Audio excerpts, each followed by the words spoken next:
This is the story of 3 disturbing encounters with the same man. Let's not make it 4. I was about 15 years old at the time, and out to a weekend afternoon movie with my friend. We were really early, so we decided to take a look around a nearby toy store to kill some time before the previews began. I was strolling absent-mindedly down an aisle by myself, looking at toys I felt far too old for, when I heard an odd whistle. If you've ever heard the iPhone notification chime, then you have some idea of the sound I heard. I thought nothing of it. Maybe it was someone's phone. I moved through the aisles, eventually meeting back up with my friend. We walked around a bit more, talking and laughing, when I heard that whistle once again. Being preoccupied with my conversation more than anything, I still didn't pay it any mind.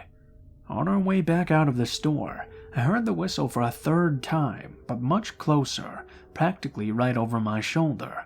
I whipped around mid-sentence. A man stood there, grinning from ear to ear in a strangely sinister way. The smile didn't fully reach his eyes. He was a bit on the small side, scraggly with long hair tied back in a low ponytail. He had on a tattered black t-shirt, which hung loosely off his thin frame, and a bulging black drawstring backpack.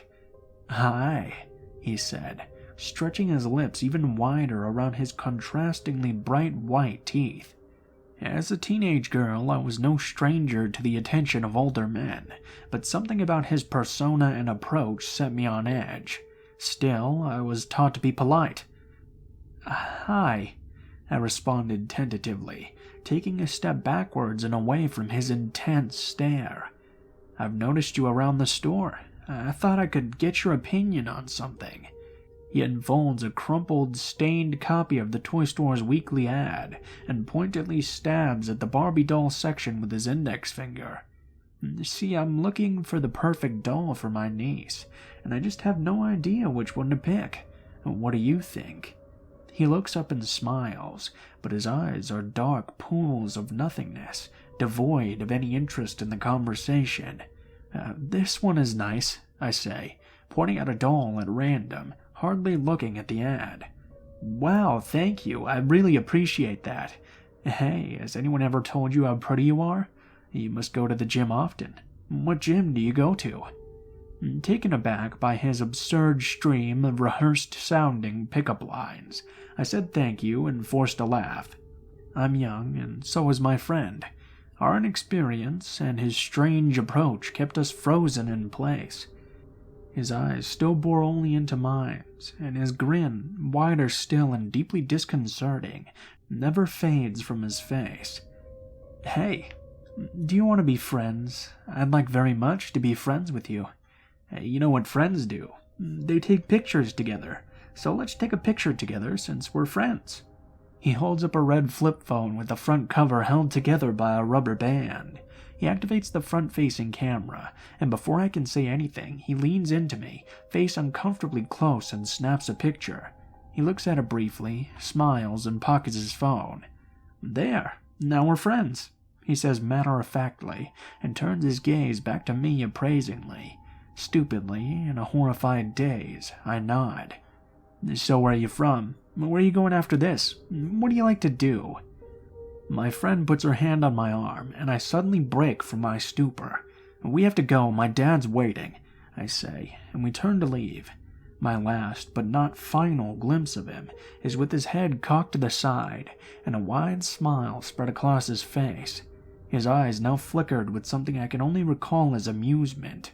We turned our backs, and as soon as we get far enough away, we ran. Fast forward to a year and a half later. I'm in my junior year of high school, and on the early morning city bus heading to my first class of the day. The bus is packed, and I squeeze my way to the back, reaching out a hand to grab the pole as the bus brakes sharply. I hear a whistle close to my ear. When I hear it again, I adjust my headbuds in my ears. Why isn't that person answering their phone? A hand closes right above mine on the pole. It was too close, and our fingers brushed, but the person holds their hand there almost intentionally. I moved my hand and glanced up into the broad smile of the creepy man from the toy store. Cold chills shot down my spine, and I gripped the pole even harder until my knuckles turned white. He tilts his head, still smiling his toothy grin. "Hi, friend." The bus is so jam-packed that there's nowhere else for me to go, so I turn my body as far away from him as possible, hoping that playing dumb would work in my favor and he would just go away. He leans closer and still says, "Hi, do you remember me?" I shake my head no and lean as far away as I can in the tight space. He frowned and suddenly looked angry. "No, I know you. We met before. We're friends." I shake my head again, looking down, pretending to be engrossed in my music player. Maybe if he didn't get a full look at my face, he might think he had me confused with someone else. "No, see? I have your picture," he says, and reaches into his drawstring bag, pulling out his red flip phone held together by frayed rubber bands. All the while I'm thinking, if he sees me get off at the stop to my school, he'll know where I am every day and find me easily. But if I get off at a random stop before my school, he could get off with me and I have nowhere else to go. He's still scrolling through his phone, and I'm imagining all the other girls' pictures he might have on there, when he asks, "What school do you go to?" I think about saying mind your own business, but remember his angry frown from before. I give him the name of another school. It doesn't really make sense because this bus only goes past one high school, but not the one I told him. But he nods at this and says, "Hold on, I have your picture here somewhere. We're friends." The bus pulls up to my high school.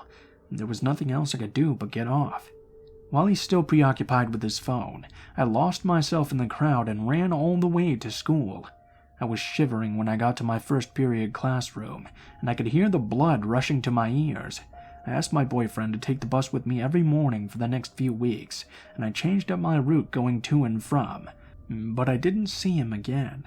Until 2 years later. I was a sophomore in college. I was taking the bus home after a late night out with friends, when I heard a strange whistle. Enough time had passed where I didn't feel much alarm, and I exited the bus at my stop. It was completely dark out, and I was one of only 2 people who got off. Then from behind me I hear, "Hello there. Do you remember me?" I turned around, and it was him again.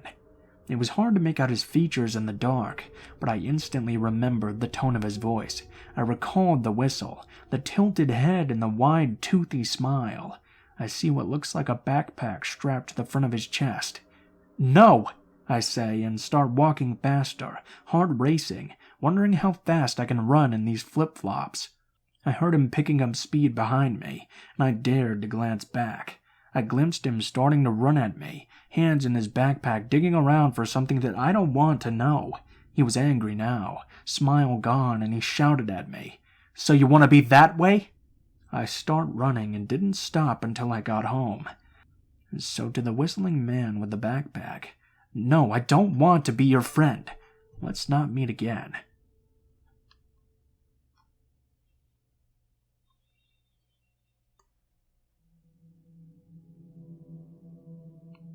This is an old story from when I was 20, and it's most of the reason why I hate catching buses now.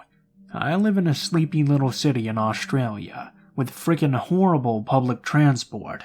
Most buses will go into town, but a place that's a 10-minute drive north of me might be 40 minutes on the bus, because I have to bus into the city and then out again to get there. There's nothing that goes in the space in between. It's like a spider's web. There's a lot of connections, but even more gaps, if that made sense. I've been busing most of my life since I was 7. It's pretty safe here, so I was always comfortable catching the bus at night. I lived a 3-minute walk away from the closest bus stop, on a well-lit street, so even if there was trouble, it was easy enough to dash home if I was nervous.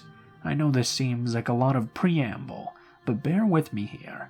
It's kinda important, I think. On October of 2017, I went to a job interview in a part of town that I wasn't all that familiar with. Decided to visit a friend afterwards, because she lived just a bit further up that same bus route. I'd never been to her house before, The job was maybe 5 minutes north by bus out of the CBD, but this friend's house was a good 15 to 20. I watched all my landmarks melt away, and ended up somewhere a lot more industrialized than what I was used to. My friend lived in a share house, and the rent was cheap even if the neighborhood was shit, and that was the compromise that she made. No judgment. It was maybe 11 p.m. or so when I decided to head home. I stupidly hadn't checked the bus station back to mine before I left, and figured it would be the same as how I got there, into the city and out again. But where I live, a lot of buses stop running after 11 p.m. at night, and the bus I wanted to get on to get back was one of them. Where I live even now, most buses don't run past midnight, even on the weekends. No big deal, I thought. There was another bus. I'd be fine. The only problem was this bus was going the wrong way. This bus was going even further out of town, further into this shady and horribly unfamiliar neighborhood. It went right up to the interchange, where a bunch of different buses would meet in a hub before taking off again, in a sketchy part of the suburbs. From there, I could catch a bus home. Uber was quite expensive and I was broke, so I just shrugged and decided that's what I'd do. So I hopped on the bus. Honestly, it was fine at first. A bit spooky because I didn't know where I was to be exact, and it was dark and late. But I knew the second I was in more familiar territory I'd be fine. I put in my headphones and just let it all pass by. About 6 stops away from the interchange, this older guy gets on. He was 40 going 80. He had a tangled, matted beard, and skin so thin I thought his bones would tear through it at any second. His clothes were hanging off of him, and I honestly didn't know what color they were so dirty. But like I said, I didn't know this part of town, and you get all sorts on the late bus. I didn't want to assume things. My first clue that something was up, though, was that he didn't pay. The driver was tired and didn't say much, so I rolled my eyes a little and went back to my phone. The next thing was the mumbling.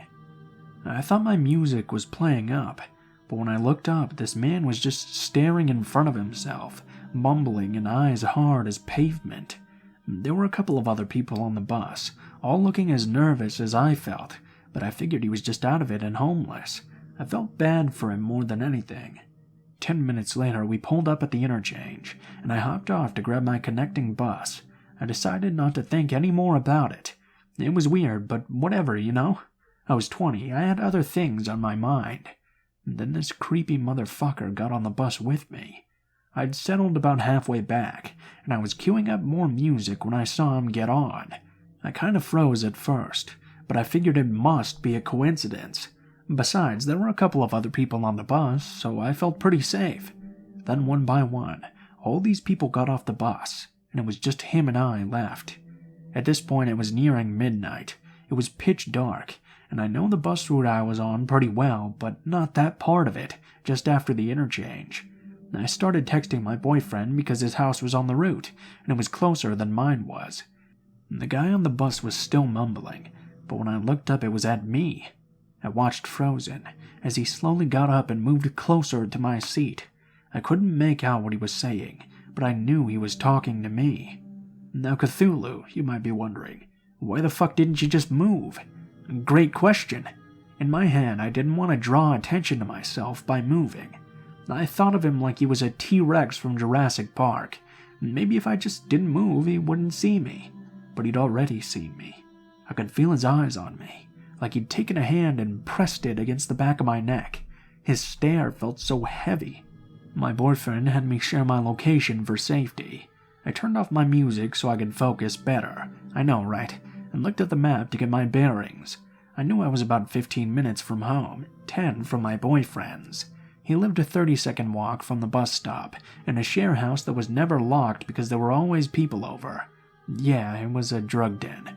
I know, I was 20 and stupid, okay?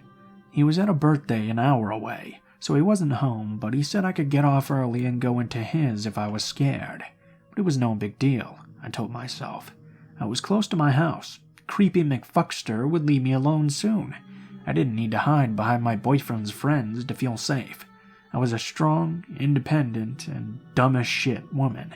This stranger was creepy, but I told myself he was harmless. No point freaking out over nothing, after all. And then he moved again.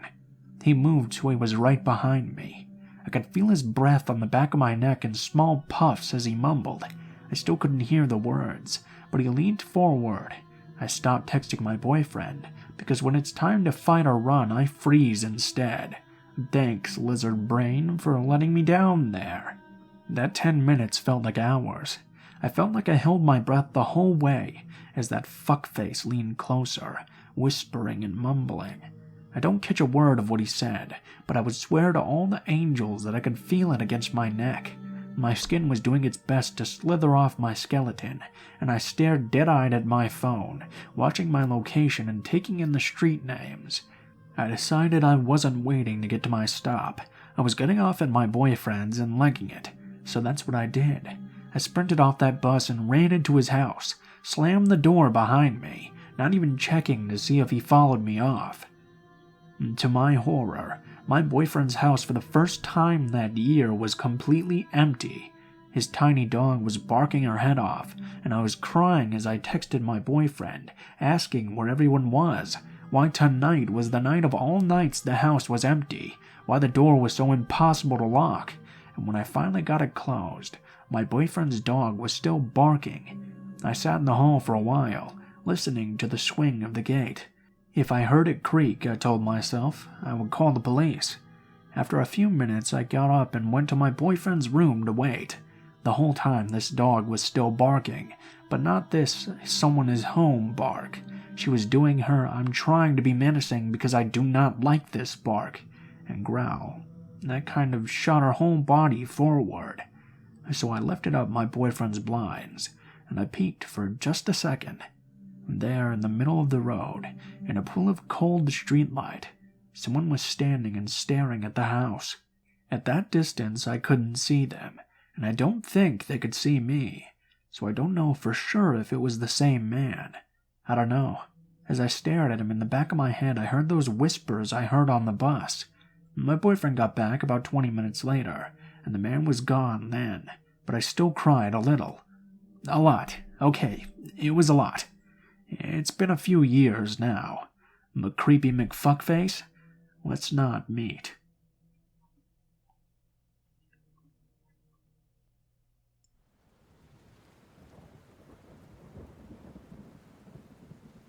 This was an experience I had alongside my BFF in high school. This was about 2006, maybe 2007, in rural upstate New York. We'd met in the 3rd grade, and are still friends to this day. We're both 27 now. Let me give you some background information first. My friend B and I became instant friends when we met in 3rd grade, and we were inseparable.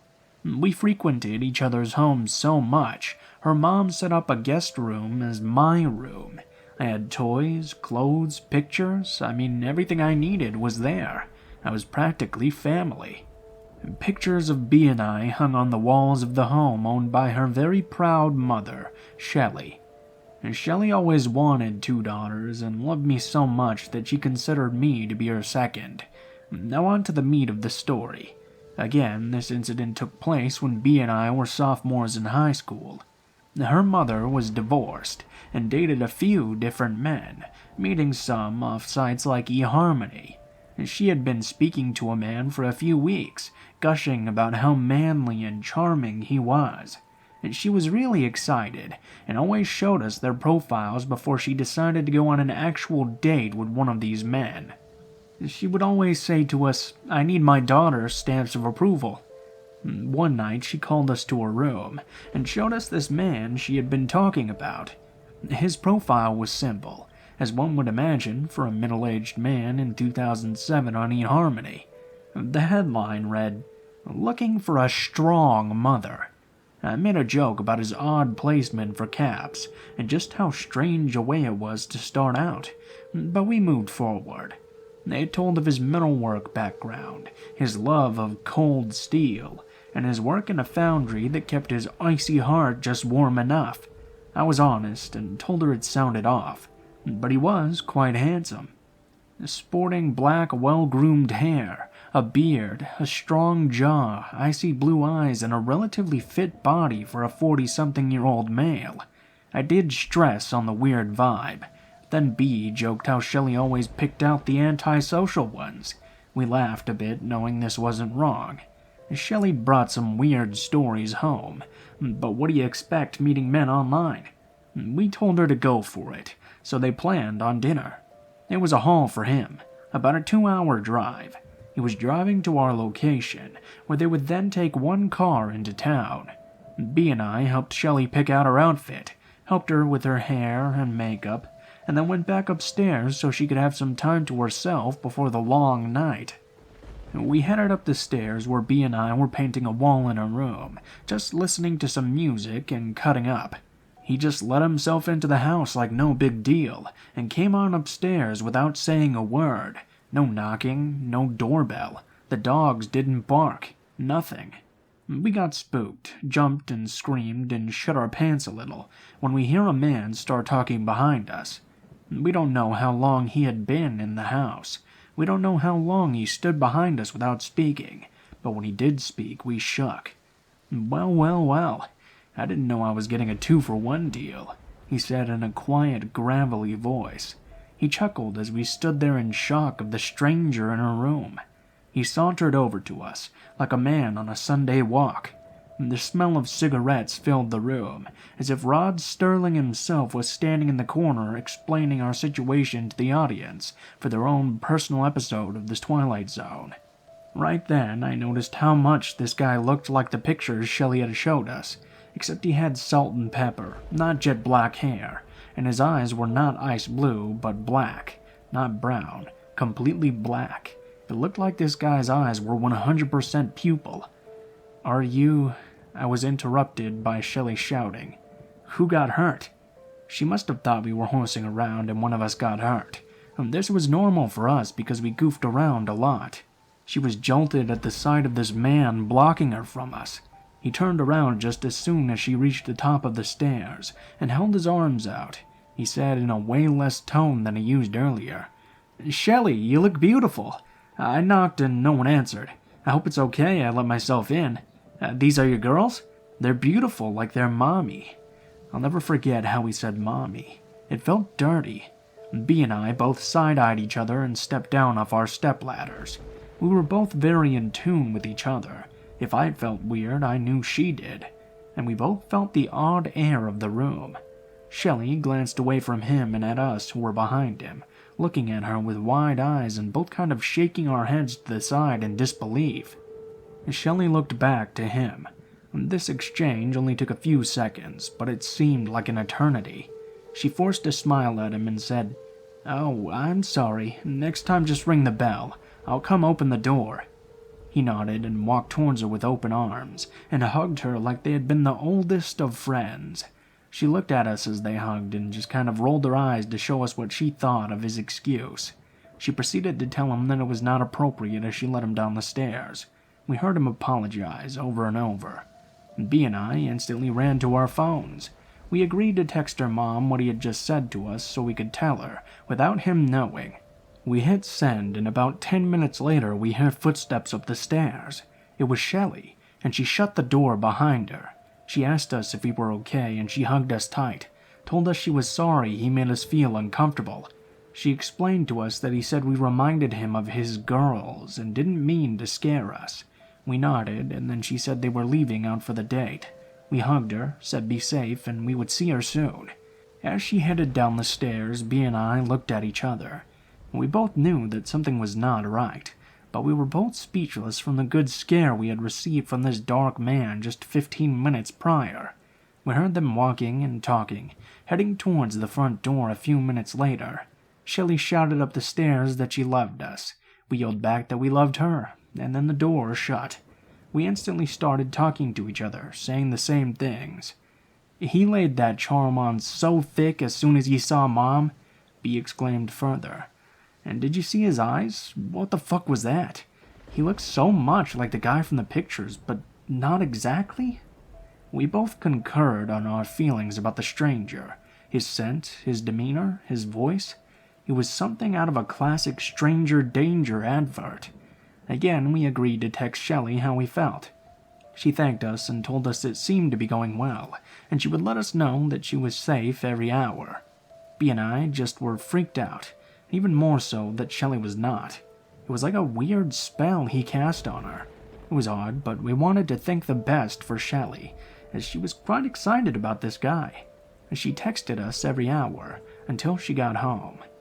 Her last text said, "I'm okay, but officially freaked out. I'm coming home now. I'll be home soon." We got freaked and paced around until we saw headlights pull into the driveway. It had been about 5 hours since she left, and about an hour since the last text. We were inside with the lights off, watching through the side window, trying not to be seen, when the motion sensor light flooded the yard and light fell onto the driveway. A truck flew into the driveway. The passenger side door flung open before the truck was at a full stop, and Shelley's feet were on the pavement just as fast. She waved at the driver and kind of jogged up to the door wide-eyed. She reached the front door, turned, and waved the truck off. She had her house key ready in the hand she wasn't waving with. She unlocked the door and slid inside the safety of the house. "Keep the lights off. Let's go upstairs," she said as she locked the 2 deadbolts in the chain, not once looking at us. We headed up the stairs behind her. We walked into B's room and looked out the window, down to the truck, still in park out front with the lights on and the engine running. As we all stared at this truck, Shelley told us of the ordeal she had gone through. Long story short, he had made reservations at the wrong restaurant. He suggested they go buy some food and have a picnic-style dinner at a local park. Shelley didn't do well outdoors. She was an office woman, so she declined. However, he had just drove so long to get there. He hit her with those "you kinda owe me" stuff, and Shelley said that made her feel bad. She knew he drove 2 hours, so when he mentioned that he had a vacation home he could cook for her at close by, she agreed. She said they got to the house and it was nice enough. A log cabin near Bethel, New York, only about 35 minutes from our town. She said the whole time he kept talking about how easy it was to get her alone. He kept saying he liked strong mommies because they have such a fight, but she caved. This made her skin crawl. This wasn't the man she thought it was. This also wasn't the man in the picture, and Shelley started to slowly realize this. Shelley then said she asked for a ride home due to her feeling ill. He wasn't the happiest, but he complied and stopped cooking. He started looking for the keys she knew he had in his pocket. Then he started asking her about our girls, referring to myself and B. This freaked Shelley out so bad she told him she was going to get someone to come get her. That he didn't like. He found his keys instantly. Once they were out of the house and in the truck would not start, so they had to move to his work truck. Shelley was visibly shaken, and wouldn't take her eyes off the truck in the driveway as she spilled this story out, post-haste. She said there was a garage that he said they had to walk around the house to hop in the work truck. She felt like she had no choice but to play it cool, and just agreed to go. She hopped out and walked around the house, and there indeed was another garage with a truck in it. The same truck that we were all currently staring at, just idling in the driveway. "It smelled like bleach and metal," Shelley whispered. As she told us on the way home, he just kept asking about us. What did we do that she didn't like? What got us spankings? What were the naughty things we got in trouble for? What she would do without us? And the one question to scare you out of your pants as a parent: would you sacrifice yourself for our girls? Shelley said she stared at him in awe and disbelief, and then he just laughed. She got more and more concerned as she noticed her surroundings in the back of the truck she was riding home in. There were what she thought were chains in a bucket, sitting on a desk that was drilled into the floor, a duffel bag, and very large metal objects she wasn't too sure of. This is when he started to pull out pictures on his little flip phone that he had of us. He must have found Shelley's Facebook. He took pictures of our pictures and had them on his phone, waving it around, telling Shelley what a good, strong mommy she had been for us, and she should be proud of what she had accomplished. By this time, they were pulling into the driveway, and Shelley was done with his shit. She was just about finished when we saw the truck's lights turn off. She immediately picked up the phone and dialed the sheriff. told him quickly there was an unwelcomed person outside the home. Being such a small town, the sheriff not only went to school and graduated with Shelley, but only lived about 3 doors down. Just as we see this guy getting out of his truck with a duffel bag, we saw the sheriff whip up behind him. The man panicked and literally threw his duffel bag into his truck. He tried to back into the sheriff to get out. When he realized he was blocked from the rear, he went through the yard. We could not believe our eyes. The truck peeled put, taking some of the lawn with it. The sheriff came to the door to check on us and told us he had units down the road waiting for him. We shared a good collective cry and rejoiced in our safety. It did, however, create some paranoia issues in the next couple of weeks, due to the fact that we didn't know how long he was in the house when he had just let himself in. Did he put cameras anywhere? Did he mess with the food in the house to hurt someone? I mean, it was bad, but we worked through it. We never heard anything about him getting caught. We did occasionally receive eerie messages on Facebook, 2 of which we knew were him, but we put all that out of our minds.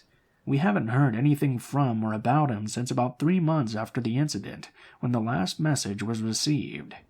It's been about 11 years since then, but we still try to talk about it when we can. So, old dude from eHarmony, let's never ever meet again.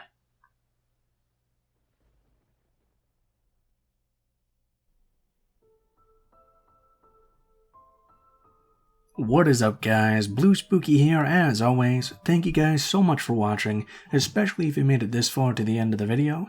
If you guys liked the video, please be sure to like, share, and subscribe if you feel so inclined. If you do decide to subscribe, hit that bell button to be sure you get notified of each video as it comes out. I try to upload videos at least once a day if I can. If you guys have a story you'd like me to read, or a story you'd like to send in yourself, you can take a look in the description. It will have links to all of my social media, including my Facebook, Twitter, or Gmail accounts. If you decide to send in a story, please include in the tagline the name of the story if it has one, the theme if it has one, and how you would like to be credited in the description of the video the story appears in. Please also try to make sure you use good grammar and include as much detail as possible so it has the highest chance of being included in a video. I would like to give a special thanks to those Redditors who allowed me to use their stories. I got all of these stories from the subreddit Let's Not Meet. You'll find links to all of these stories in the description, and those will link to their accounts as well. Thanks to my artist friend Alan, who does all of the art for my channel. I will have links to his social media as well. He does commissions, so you can order some stuff from him if you like his art. And last but not least, I also have 2 other channels where I do videos, Darkest Hour and Mr. Blue Skies, one of them for true crime and one of them for disaster documentaries. If you like that sort of thing, feel free to check those out as well. Overall, guys, I think that's pretty much it for now, so I hope you guys have a great day.